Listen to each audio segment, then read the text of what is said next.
My name is Michael New, and I teach in the English department here at St. Anselm College. I am at least as excited about our program as all of you are, but before we get going, I want to take a moment to thank all of our collaborators and supporters. Tonight's program was made possible by the Bean Foundation and the New Hampshire Institute of Politics. I'm also grateful for the support of New Hampshire Humanities in partnership with the National Endowment for the Humanities, my colleagues across the English, History, Politics, and Peace and Justice Studies departments, as well as the Conversatio and college writing programs, and the Intercultural Center also played a crucial role in bringing tonight's program together. Many thanks to all of them. I want to specifically thank Ann Kamen for all of her help in putting this together, and I want to express my gratitude to the catering crew, student ambassadors, and everyone whose efforts make events like this one run smoothly. So thanks to everybody there. Before we get going, I'd like to ask respectfully that everybody either turn off or silence their cell phones. And now, it is my pleasure to introduce Meg Miller, who's going to say a few words about tonight's speaker. Megan is a senior, double majoring in Peace and Justice Studies and Spanish. She's also double minoring in Gender Studies and Math. So let's give her a round of applause.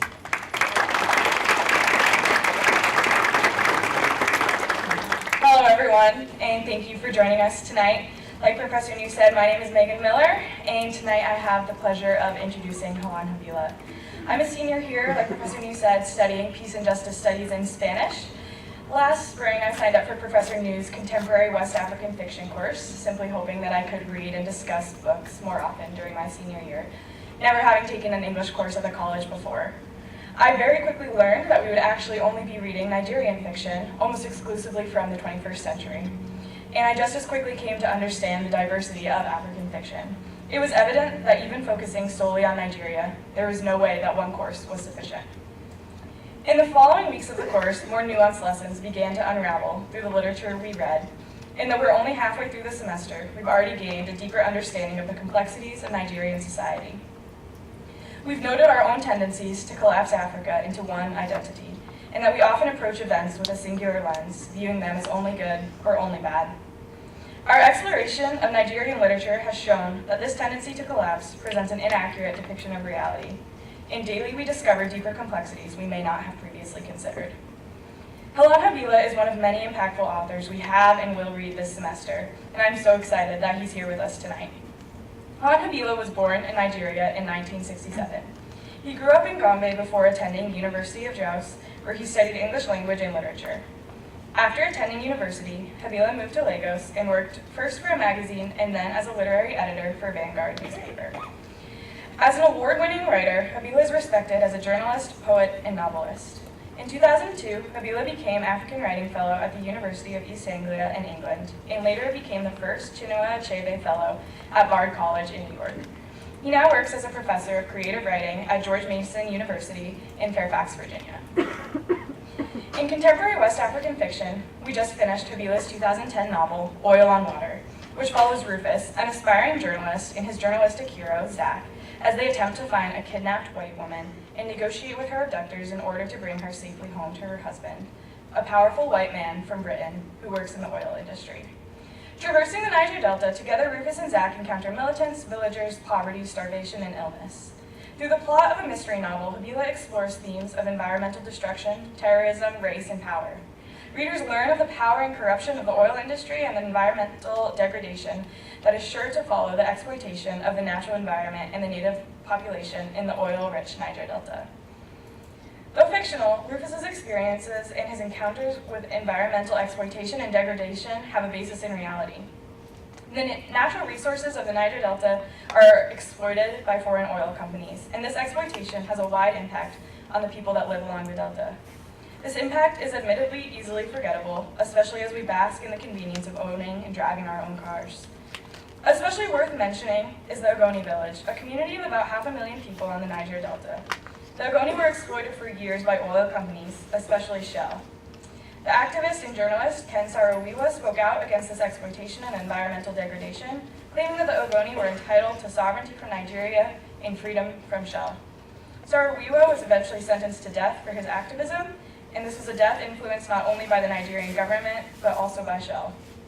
Perhaps drawing upon real events that led to Sarawiwa's activism, Oil on Water acts as a travel narrative of a journalist. And Habila shows the importance of reporting on lesser-known events and populations, especially when there is injustice and pain present. Habila writes, quote, "The best stories are the ones we write with tears in our eyes." These words ring true in many cases, but especially when considering Habila's later and most recent work of nonfiction titled The Chibok Girls, the Boko Haram kidnappings and Islamist militancy in Nigeria. Habila's experience appears not unlike that of Rufus, as he travels to different villages in Nigeria to gain a better understanding of what happened in Chibok and why 218 girls are still tragically missing. Through Habila's investigative work in Chibok and the surrounding villages, we begin to understand how the kidnapping took place, but are left wondering at the lack of action by the Nigerian government. In both books, Habila also boldly explores the complexities of militant groups, and through Habila's writing, the groups are potentially humanized. Though for the majority of Oil on Water, characters fear the militants who have supposedly kidnapped the white woman, the end of the novel reveals their true identity. When we finally hear the voice of the militants instead of just hearing about them, we learn that the soldiers are, quote, "the ones who force them to escalate violence every day." The militants also advocate for themselves and their right to the land that belonged to them long before the oil workers invaded. The chief militant asserts, quote, "We are hounded daily in our own land. This land belongs to us. That is the truth. Remember that." Habila successfully portrays a new side of the militants and challenges us to view them multilaterally, all the while emphasizing the value of natural resources as well as sovereignty over land. Though undoubtedly critical of the members of Boko Haram, Habila's nuanced writing also shows the complexities of the motivation of their terror-inducing acts. Though Westerners are often quick to place blame on Islam for acts of terror, Habila reveals other motivating factors in Boko Haram's attacks. He acknowledges Boko Haram's reaction to the infiltration of Western culture, specifically Western education, and tells readers that, quote, "the words Boko Haram, after all, can be roughly translated to Western education is abhorrent." While Western education is not explicitly abhorrent, as Boko Haram may suggest, this does call us to acknowledge that in many ways, Western education has been forced upon people who did not ask for it. Habila additionally identifies other outside factors which have motivated Boko Haram's mission, such as the American War on Terror, the Iraq War, and the US invasion of Afghanistan. But he still maintains that, quote, "local factors bore a weightier influence on the rise of radicalism in northern Nigeria." While Boko Haram is driven by many factors, it cannot be ignored that US action does influence the group and incite more violence.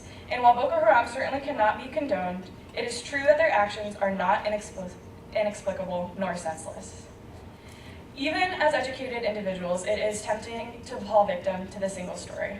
Things that are physically removed from our lives are increasingly easy to label as black and white.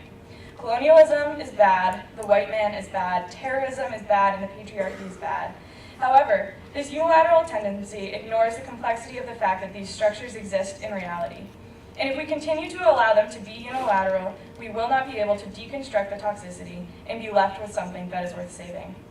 Habila's books have crystallized my understanding that there is never a single story nor a single way to view any event. With perhaps a grudging acceptance, we must move forward in the world that we now inhabit, recognizing the existence of these negative social structures and weaving their existence into our charge forward into a more just world. Tonight we have a chance to hear more about how we might do so. So please join me in welcoming Helon Habila.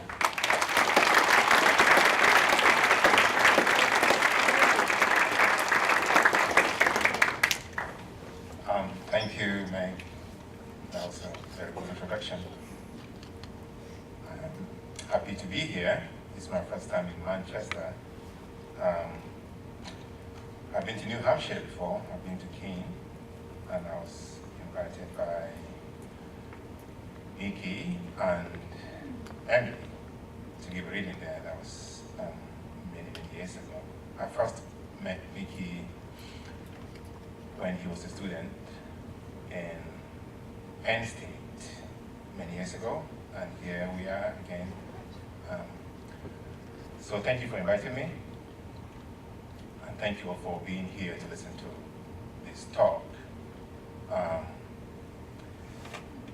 I'm going to be talking mainly about religion in Nigeria. So that means the Chibok girls and the kidnappings and the history of religion in some ways. I've been talking for about 30, 40 minutes, and I understand that there will be question and answers afterwards, which I'll be happy to take your questions after.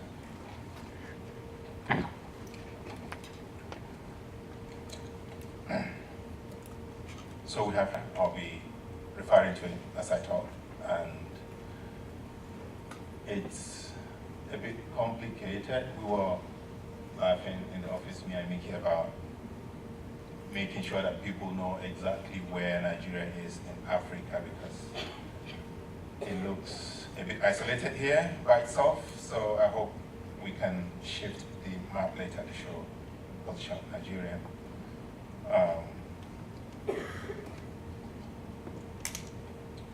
The title of my talk is, of course, as you have it in your program, is Politics, Religion, and Literature in Contemporary Nigerian Society. On April 14, 2014, 276 schoolgirls were taken from their school dorms in the small town of Chibok by members of the terror group known as Boko Haram. The name Boko Haram is a mixture of the Arabic and Hausa. In Hausa, Boko means Western education, and Haram is Arabic, meaning forbidden or evil. The group's name is a statement of their manifesto. Western education is bad, and kidnapping the girls perfectly fits into their agenda of destabilizing all forms of Western education, especially the education of women and girls in that part of the country, the northeast of Nigeria. 2 months before the Chibok kidnappings, on February 25, the terrorists had gone to another school in a town called Buniyadi, about 100 kilometers from Chibok, a co-educational secondary school, and slaughtered 52 students, all boys, as they slept in their hostels. They didn't touch the girls that day. They only gathered the girls and warned them to go home and get married and to forsake their education. The girls taken on April 14, 2014 have come to be known to the world as the Chibok girls. Out of the 276 taken that night, 57 managed to escape over a few days, some that very night, as their abductors conveyed them in trucks to their hideout in Sambisa Forest. In 2016, I decided to go to Chibok to interview some of the 57 girls that escaped. I traveled in the northeast from Maiduguri, the state capital, to Chibok by road, and throughout the region I could see the devastation left behind by Boko Haram as they rampaged from town to town, village to village. The villages were empty, abandoned by their inhabitants as they escaped the terrorists. In the larger towns, there were camps for internally displaced persons, where the villagers had ended up. For me, though, the most heartrending sight were the destroyed school buildings, which epitomize Boko Haram's hateful ideology. By burning down the school buildings, they hoped to discourage pupils from returning to their studies anytime in the near future. Since 2013-2014, when the government declared a state of emergency, schools had shut down, and it is estimated that currently there are over 1 million children out of school in Borno State. On the highways, I passed checkpoints set up by the military to check the movement of the terrorists. These roadblocks have become safe havens for most of the kids, most of them orphaned by the insurgency, who practically lived there, selling whatever they could sell to make a little money for their displaced families. After my trip, I wrote a journalistic account of my travel and interviews with the people I met in Chibok and Maiduguri, the regional capital.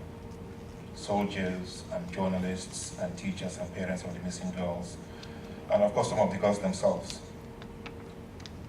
I came back with a renewed awareness of how easily religion can be used to sow hatred and confusion, especially in societies where democracy is struggling.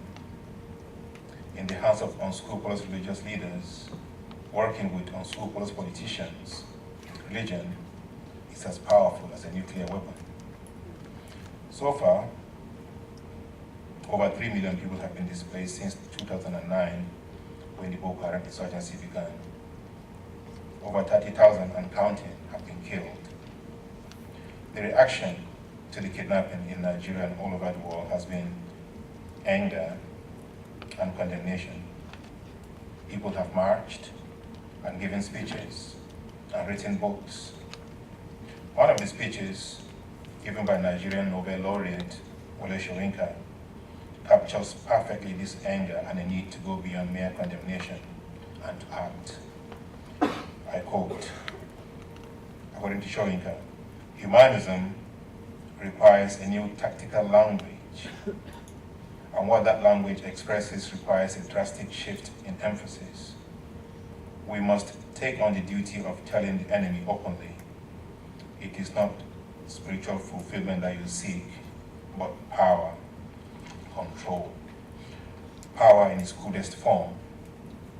Humanism requires to develop a distinct philosophy of transformative aggression. At this moment in the lives of communities across the globe, taking note of the havoc wreaked daily by the doctrine of religious impunity, there is far too much appeasement and toleration in the language we bring to each confrontation, unquote. I like the way Soyinka interprets this problem as one between humanists and religionists. For clearly, the religionists have transformed religion into something inhumane, something anti-human, if you like. Now, 2 years after writing The Chibok Girls, I'm aware that writing a book like that, a journalistic account, merely assuages the pain and the anger for a moment. A better approach for a writer, for artists, would have been to distance oneself from the actual event and to reflect upon it in a story, to elevate the brutally real into the metaphoric and the abstract, into a story, if you like. But I admit I couldn't do that at the time. I didn't have the pleasure of reflecting in tranquility when every day all I saw on the news was how many more towns and villages have been bombed by Boko Haram. Hopefully, someday, after the war is won, and all the girls are back home, I'll be able to do so. In this talk, what I want to do is to look at how Nigerian writers in the past have written about the crisis of religion in politics. For in Nigeria's history, there have been many such crises. How writers like Chinua Achebe and Wole Soyinka, in particular, have transcended the immediate to arrive at a broader and metaphoric grasp of the instrumentality of religion in Nigerian politics, and what suggestions for a way forward they come up with. But before I do that, I want to give you a brief history of religion in Nigeria, a sort of map to show how Nigeria is divided along religious lines and what religion belongs where. And perhaps we can then arrive at a better understanding of how things got to where they are today. Nigeria is Africa's most populous country with a population of almost 200 million. It was colonized by the British in the late 19th century and became independent in 1960. The country is geographically divided into the north and the south.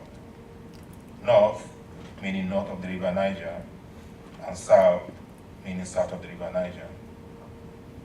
The north stretches from the center all the way to the Sahara Desert and has borders with Niger and Chad. And the south stretches from the center all the way to the Atlantic Ocean. The north is predominantly Muslim, while the south is predominantly Christian. This is perhaps the simplest and simplistic description you will get when people talk about Nigeria. In reality, it is more complicated than that. There are, for instance, over 500 ethnic groups, each with its own distinct language. Although three, Hausa, Igbo, and Yoruba, are the most dominant in terms of number of speakers. Apart from the two main regions, there is also a third region commonly referred to as the Middle Belt, a sort of buffer zone between the North and the South. This is where the mainly Muslim North meets the significantly Christian South. I'm stressing these divisions because in Nigeria, ethnicity also determines a lot of things, like politics and religion. For instance, the Hausas are Muslim. The Igbos of the southeast are Christians. The Yorubas of the southwest are mostly Christian with a significant Muslim presence. Ethnicity and religion are intertwined just as religion and politics are intertwined. And if you understand that, then you will understand the ethnic and political dimensions of the rise of Boko Haram. For instance, almost all the members of the Boko Haram sect belong to the Kanuri ethnic group in the northeast, northeast. Islam came to Nigeria through what is known as the Fulani Jihads in the late 19th century, in 1809, The Fulanis, also known as Fula, are a distinct ethnic group prevalent in almost every West African country. They are herdsmen by trade and nomadic by nature. The Fulani, under the leadership of Usman Danfodio, founded the Sokoto Caliphate as an independent Islamic Sunni caliphate. The caliphate flourished until it was defeated by the British colonial forces in 1903. The caliphate was made up of independent Hausa kingdoms. The Hausas were the original inhabitants of northern Nigeria before being conquered and converted by the Fulani jihadists. The Hausas practice a variety of traditional Hausa religions. The jihads mainly deposed the Hausa rulers and installed Fulani Muslim emirs over each kingdom. At its height, the caliphate linked over 30 different emirates inhabited by over 10 million people in the most powerful state in the region, and one of the most significant empires in Africa in the 19th century. The Sokoto Caliphate brought decades of economic growth throughout the region. It was an agrarian economy, and it depended on slave labor to work the farms and plantations. An estimated 1 to 2.5 million non-Muslim slaves were captured during the Fulani Wars. The slaves provided all sorts of labor and were provided an opportunity to become Muslims. The North was able to retain its Islamic identity even after the British conquest because the Sultanate had struck a deal with the British not to introduce Western-type schools or Christianity to the North as part of its capitulation requests.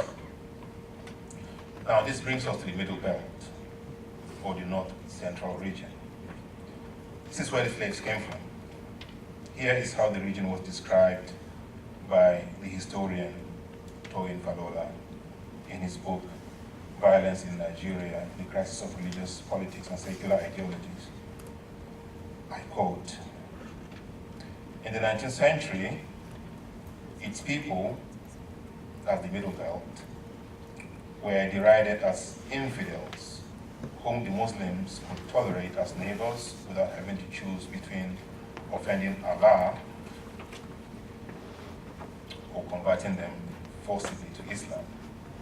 The jihad did not even intend to force them to convert. However, there were economic considerations behind this religious tolerance. As non-Muslims, they could be enslaved, and indeed the area became a virtual slave farm. Central Nigerians were required to pay more taxes and to render service in the army. The area was raided for booty. By 1952, less than 10% of the population professed Islam." Unquote. No wonder by 1952, less than 10% of the Middle Belt converted to Islam. they prefer to accept Christianity brought by the colonialists. This tension between the Middle Belt and the core North has persisted to this day. To the Northern Muslim, the Middle Belter is always an outsider, the other.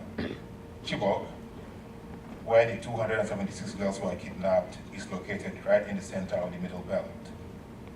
In the first video released by Boko Haram after the kidnapping, its leader, Abubakar Shekau, said, "I have your daughters. I will sell them into slavery." Of course, it can be argued, and rightly so, that Boko Haram spared neither the northerner nor the southerner, neither Christian nor Muslim, who doesn't subscribe to the exact brand of Islam prescribed by the group. Yet, it can also be argued that an atavistic animus from the days of the Caliphate has to have informed some of the decisions of Boko Haram in their constant attacks against the people of the Middle Belt. How then can a writer make sense of all this? What tools can literature offer for negotiating the complexities of these historical and contemporary religious and political upheavals?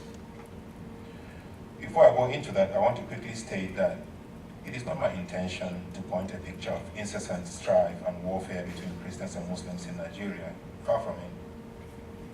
Since independence in 1960, there have been longer periods of coexistence and harmony than there have been of open warfare and conflict. In my book, The Chibok Girls, I pointed out that I grew up in a compound where my family was the only Christian family. The remaining 7 families were all Muslim, and I never observed any religious argument between my parents and the other parents. This was in the 1970s and 1980s, and perhaps the reason for this harmony is because the Nigerian economy was doing very well. There was corruption and political intrigue, but definitely not on the scale we have now. From the late 1980s into the 1990s, things gradually began to change. A radical, more militant strain of Islam began to be preached on the streets and in the mosques. This strain is called the Izala. It's a part of the Salafi Wahhabi doctrine coming from Saudi Arabia. Traditionally, the dominant Islamic sect in Nigeria used to be Sufism. And Sufism goes back to the days of Ottoman and Fodia. Sufism had managed to incorporate elements of traditional and pre-Islamic modes of worship and beliefs, such as veneration of saints, mysticism, singing and dancing, the use of charms, and even magic, ensuring a more or less peaceful coexistence not only with traditional African religions, but also with its new Christian neighbors. But gradually, as the economy declined, the friction between Sufism and Salafism increased until we find ourselves where we are today with Boko Haram. And so, the rise of Boko Haram actually began not as a conflict with Christianity or Western education, but first as an intra-Islamic conflict. In fact, after the killing of Mohammed Yusuf, the founder of Boko Haram in 2009, by the Nigerian government, the group's first targets for attack were not the general population, but Sufi imams and religious leaders whom Boko Haram considered traitors and infidels. Because of his increasingly radical views, Mohammed Yusuf had a falling out with his teacher, Ustaz Jafar Adam. Jafar was shot dead by gunmen in his mosque in Kano in 2007. Most people believe Yusuf had a hand in the killing. And together with his sympathizers, Yusuf was expelled from his teacher's mosque. He moved his base to the railway quarters in Maiduguri, where he eventually built his own mosque and managed to build around him a very big following. The area I just mentioned, Maiduguri, where Boko Haram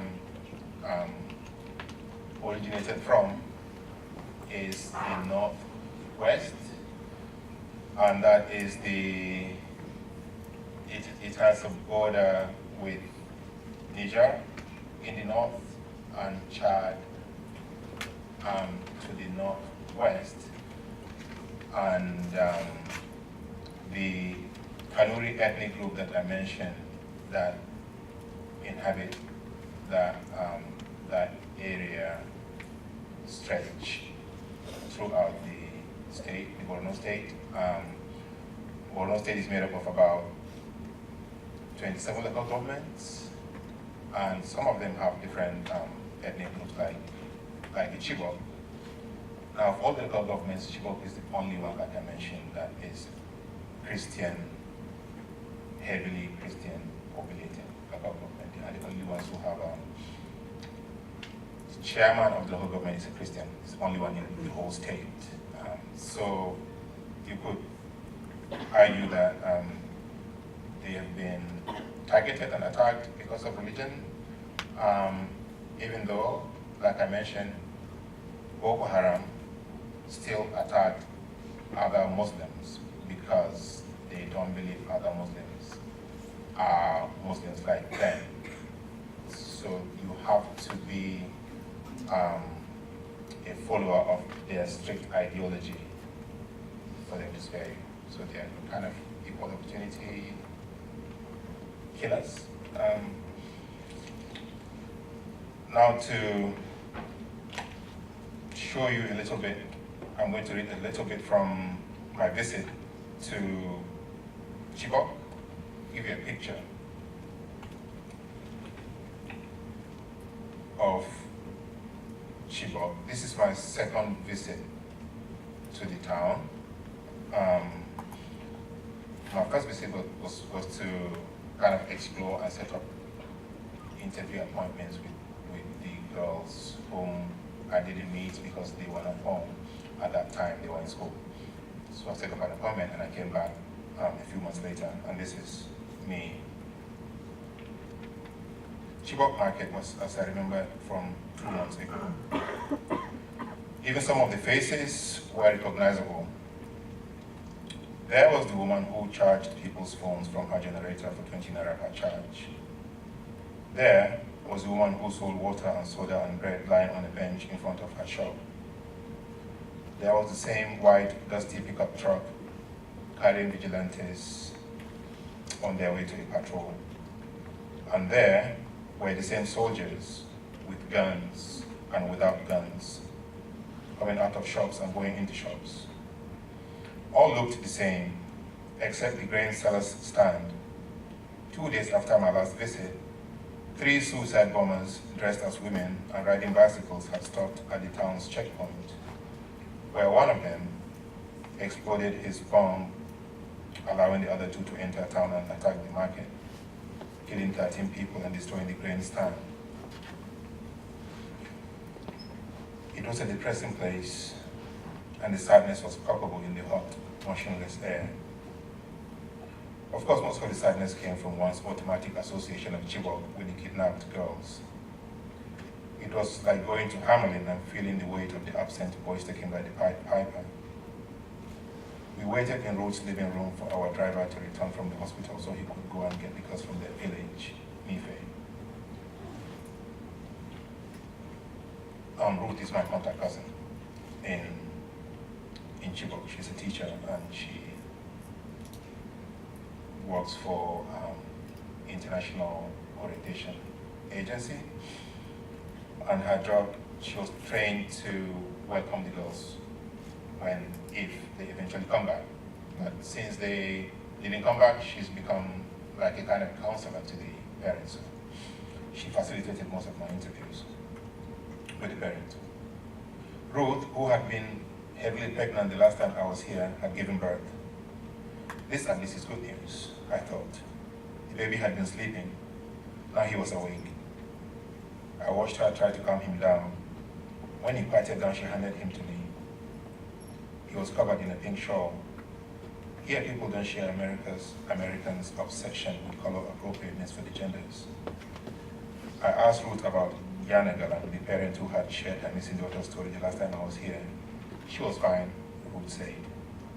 But some of the parents were not. Since the kidnapping in 2014, at least 18 parents had died of stress-related illnesses like heart failure, stomach ulcers, and hypertension. Boko Haram had killed a few others in random attacks.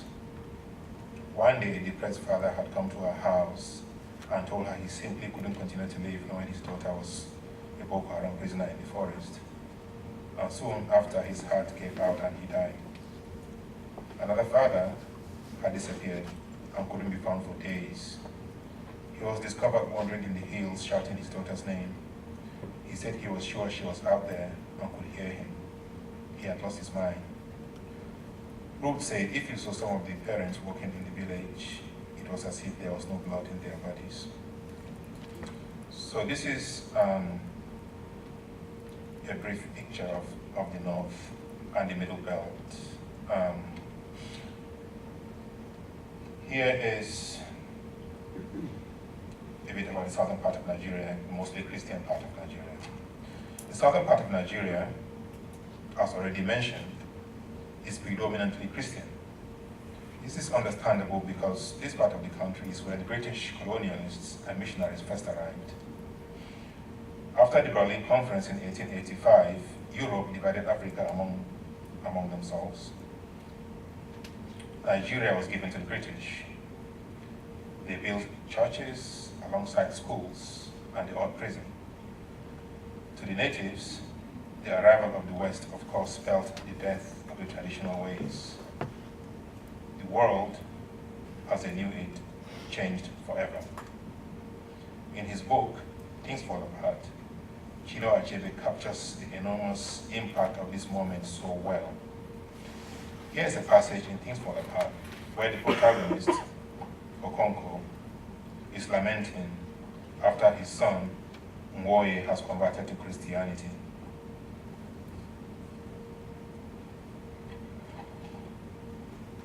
For how else could he explain his great misfortune and exile, and now his despicable son's behavior? Now that he had time to think of it, his son's crime stood out in his stark enormity. To abandon the gods of one's father and go about with a lot of effeminate and clucking like old hens, a lot of effeminate men and clucking like old hens, was the very depth of abomination. Suppose, when he died, all his male children decided to follow Nwoye's steps and abandon their ancestors. Okonkwo felt a cold shudder run through him at the terrible prospects, like the prospects of annihilation. He saw himself and his fathers crowding around their ancestral shrine, waiting in vain for worship and sacrifice, and finding nothing but ashes of bygone days. And his children, the while praying to the white man's God. If such a thing were ever to happen, he, Okonkwo, would wipe them off the face of the earth. So, this gives you an idea of the impact of the arrival of Christianity in this traditional setting. It's like death. Everything they knew, their way of life, changed. So this is the most frequent of religion by Nigerian authors tends to look back at traditional African religion and its practices before colonialism in order to show how religion used to be in the service of man and his community, not as a tool of power and domination. Wole Soyinka, the Nobel laureate, reminds us in many of his essays that African religion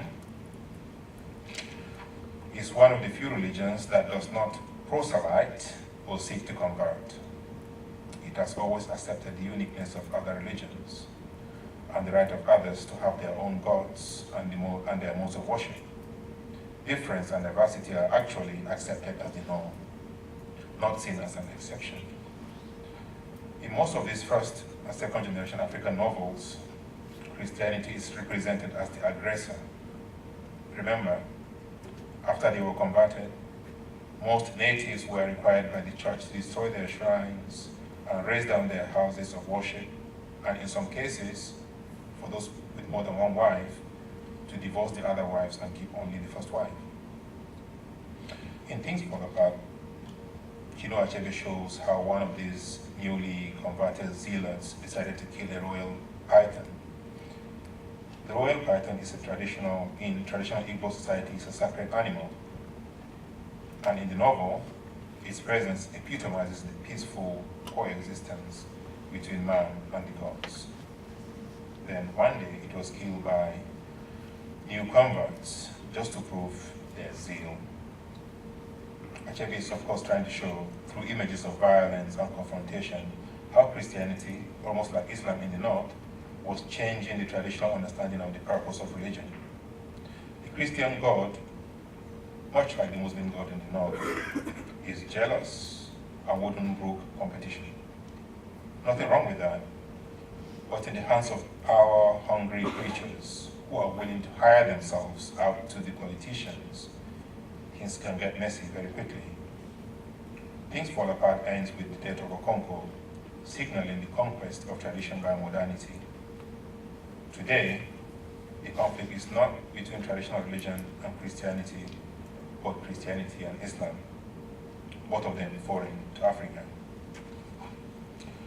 Like Achebe, Wole Soyinka also deals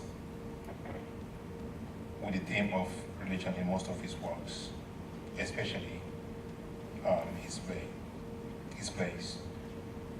In fact, Soyinka's whole poetics is based on the Yoruba theology and worldview. In his plays, he's able to marry this traditional religious worldview to the Greek concept of tragedy. Like the Greeks, Soyinka doesn't really differentiate between religion, myth, and literature. His plays are rooted in ritual and mythology. In this way, he is able to reinterpret the meaning of morality and justice and the relationship of man to man and man to the gods. In his plays, gods and men interact. His deities are not infallible. They have their faults and their foibles. They get drunk, they make mistakes, they lie, they cheat. By demystifying the gods in this way, Soyinka is demystifying religion. And by so doing, he makes us reconsider our conception of what religion is. It is not perfect. And if it is not perfect, then it certainly isn't worth killing for. I'm going to use one of his earlier plays in particular, The Strong Greed, to show how he has been able to articulate his view of religion and how he makes his characters straddle this space between the religious and the secular. The Strong Greed is a tragedy, but I must mention that Soyinka also uses comedy and satire to make fun of the evils of religiosity in contemporary Nigerian society. The Strong Greed is centered around the concept of the carrier, or the scapegoat, also known as the sacrificial lamb. It is a concept to be found in most religions, where one individual is sacrificed, willingly or otherwise, to redeem the sins of the community. But first, let me digress by using a more familiar writer to explain my point. Most people here must have read The Ones Who Walk Out from Amelas by Arslan again. Like Soyinka's The Strong Greed, the central conceit of Legin's story is built around the idea of the carrier or the scapegoat. This story, set in a town called Omelas, Legin brilliantly opens with a description of a carefree, prosperous society. The sound of music rends the air. The whole town is in a celebration. The people, beautifully attired, walk along the well-kept, garden streets of the city. Life is good. Then suddenly, the mood changes. This is a special day. Some sort of initiation ceremony is ongoing. The narrator takes us into a dark dungeon where, to our horror, we are shown a child shackled and starving. And no, he is not there by accident. He's kept there deliberately. And the prosperity and happiness of the whole town, we are told, the people of town being initiated into the town secret are also told, is contingent upon this sacrificial child's continued imprisonment in this place. If he is released, the entire town will lose its prosperity. What a dilemma. Imagine if you were one of those prosperous and happy inhabitants of Omelas, what would you do? According to the story, the townspeople faced with this dilemma often react in one of two ways. There are those who find a way to justify the boy's incarceration. They look at the child and they say to themselves, it is too degraded and imbecile to know any real joy. It has been afraid too long ever to be free of fear. Its habits are too uncouth for it to respond to humane treatment. Indeed, after so long, it will probably be wretched without walls about it to protect it, and darkness for its eyes, and its own excrement to sit in. Their tears at the bitter injustice dry when they begin to perceive the terrible justice of reality and to accept it. Theirs is no vapid, irresponsible happiness. They know that they, like the child, are not free. They know compassion.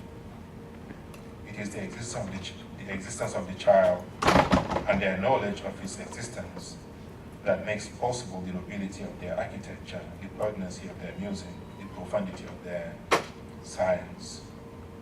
Unquote. And then there are those who refuse to accept this travesty. They walk away from Omelas.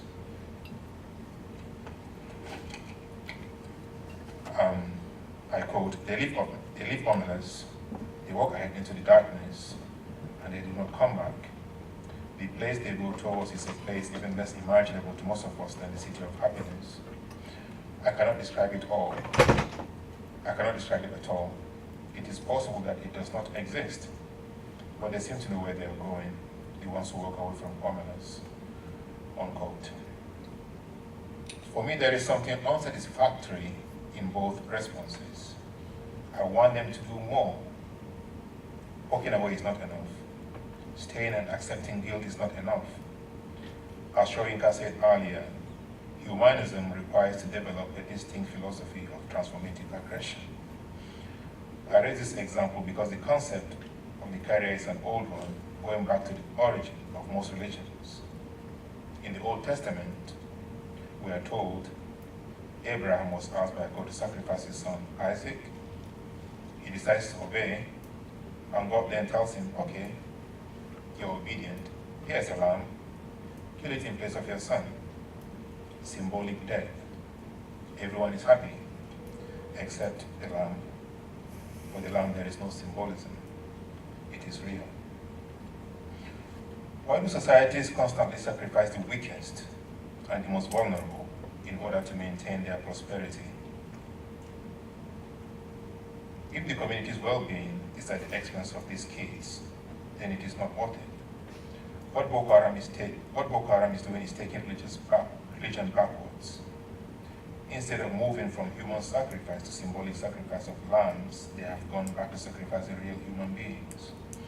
But we know that they don't do it for the cleansing of sins and the redemption of society. They do it for power and control. Now, to go back to the strong greed, here, as mentioned above, Shoyinka focuses on this theme of purification ritual. The play is based on the Yoruba ritual of Oro, sacrifice or carrier ritual tradition. The carrier tradition is where community sins are ritually cleansed before the beginning of a new year through a carrier. Traditional Yoruba religion believed that this ritual would purge all evils of the previous year so the people can enter the new year clean of sins. Moreover, they trust that their sins or sickness will be relieved through the punishment of the carrier, and it will confer prosperity and save the society from moral chaos. The hero of the play, Eman, a teacher who is also a stranger in the village, On the day of the ritual, he discovers that the village idiot, whose name is Ifada, is going to be used forcefully as the carrier. Eman decides to intervene. He steps forward and volunteers to be the carrier. Things, however, take a tragic turn when Eman runs away during the ritual and is eventually killed. Here, Shoyinka is fusing elements of Yoruba religion and ritual with that of Christianity. Eman is of course short for Emmanuel. Unlike Jesus, Eman is a teacher and a perpetual outsider, a rebel who challenged the village's traditions and ultimately gives up his life to save not only the innocent boy, the father, but also to cleanse the whole village. Shoyinka seems to be raising and subverting the idea of belonging and duty and responsibility. In this play, Shoyinka seems to be saying that the carrier mustn't be the weakest among us, but the strongest. The weakest should be protected by the strongest, the strong breed. At the end of Shoyinka's play, after Eman has been killed to save the village, we are made to understand that the purification ceremony actually didn't go as smoothly as it should have. For it to work, the townspeople must symbolically put their sins and bad deeds of the past year on the carrier. And they do this by cursing him and shouting insults at him, thereby symbolically throwing their sins on him. But with Eman, there was a change. The people just couldn't work up enough anger to throw curses on Eman. In a way, Eman has lost his symbolism, and they see him not as a carrier or an outsider, but as a person, someone like them. He evokes in them that important feeling of fear and pity that Aristotle mentions as a necessary ingredient of tragedy. Not just the townspeople, but also us, the readers. We achieve catharsis when we realize that this child in the dungeon, those girls in Sambisa Forest, could be us. In my novel, Oil and Water, I tried to echo this concept of using traditional religion to take us back to a time when religion didn't mean conversion and proselyting, but a way of life, a harmony between nature and human. I describe a village, Irikefe Island, in which the inhabitants refused the advances of oil companies and instead tried to live as worshippers, rejecting the encroachment of the modern. Irikefe Island is a remote village island, far from the big city of Port Harcourt. It is a religious settlement. The people practice a sort of African traditional religion, and as you know, most traditional religions have some aspect of nature worship to them. The sun symbolizes a life force, a source for renewal, whereas night and darkness often represent death. Sleep is symbolic of death, and it happens at night. The rising of the sun brings us back to life again. Most traditional religions, because of this attachment to nature, are instinctively conservationist. Trees have spirits living in them, and so, in traditional African societies, certain trees you didn't just cut down. You have to perform a ritual to appease the spirits in these trees. Different trees have different rituals. Sometimes I think how interesting that science is now beginning to confirm what traditional conservationists always claimed, that trees have more intelligence than we thought, that they are able to communicate with one another, that the mother tree can distinguish and even try to protect her offspring from other competing trees. Most traditional societies also believe that you hunt animals for food, never for sport, because the animal gives up its life so you can have nourishment and live. Shinto, Buddhism, and some African religions believe in a continuous cycle of life, in reincarnation. We could come back as trees, or animals, or fish. And so every part of nature is important and must be treated with respect. I'm going to close with a reading from this portion of the book describing Irikefe Island in Oil and Water.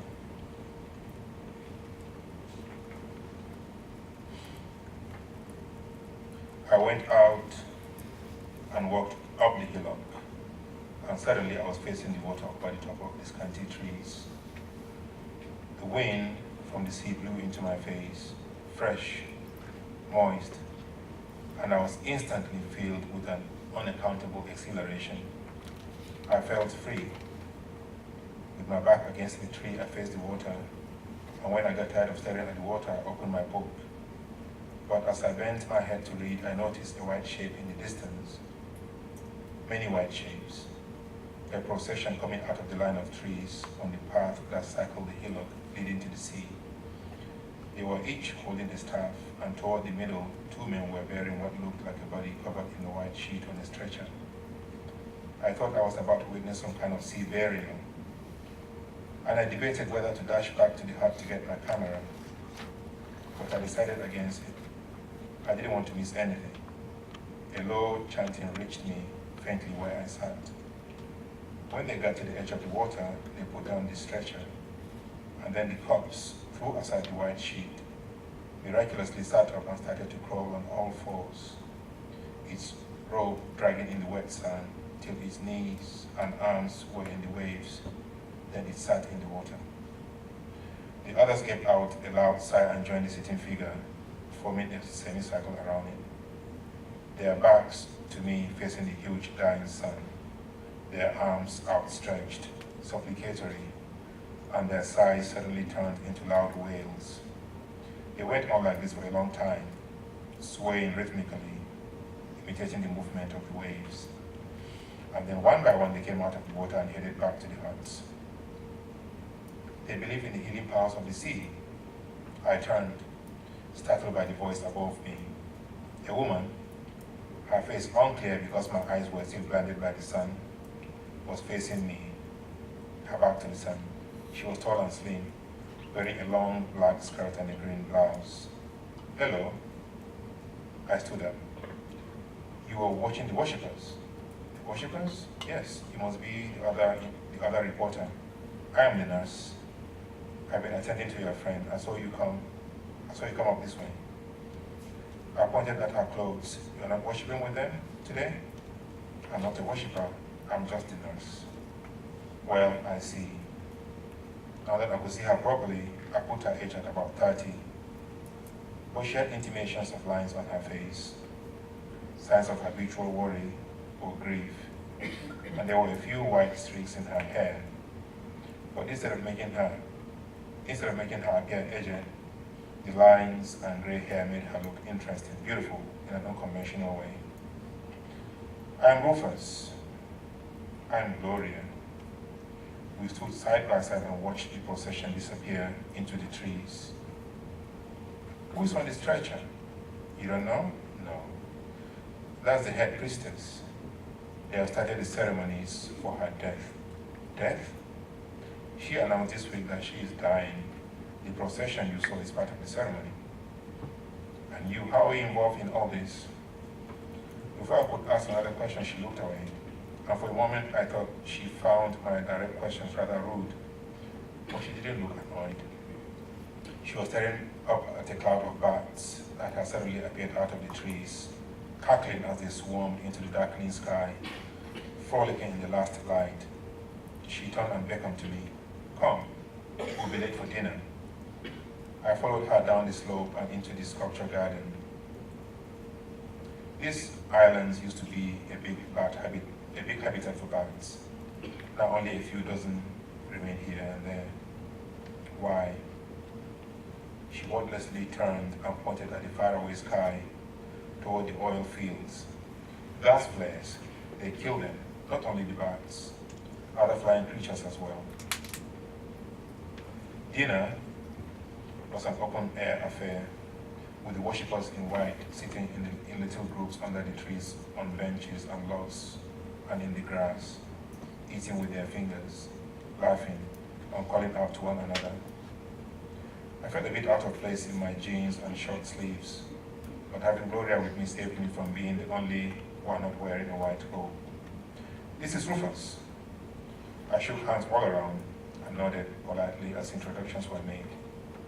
We had joined a group of 4 sitting in the grass not too far from the kitchen. Gloria told me to sit while she went to get the food, and as she turned, I saw Naaman coming over to join us. Soon, an intricate discussion around theology had started. He gave, I realized for my benefit, a brief history of the shrine. I ate and listened. The shrine was started a long time ago after a terrible war. No one remembers what caused the war, when the blood of the dead ran in the rivers, and the water was so saturated with blood that the fishes died, and the dead bodies of warriors floated for miles on the river, until they were snagged on mangrove roots on the banks, or got stuck in the muddy swamps, half in and half out of the water. It was a terrible time. The land was so polluted that even the water in the wells turned red. That was when the priests from different shrines got together and decided to build this shrine by the river. The land needed to be cleansed of blood and pollution. I'll stop here.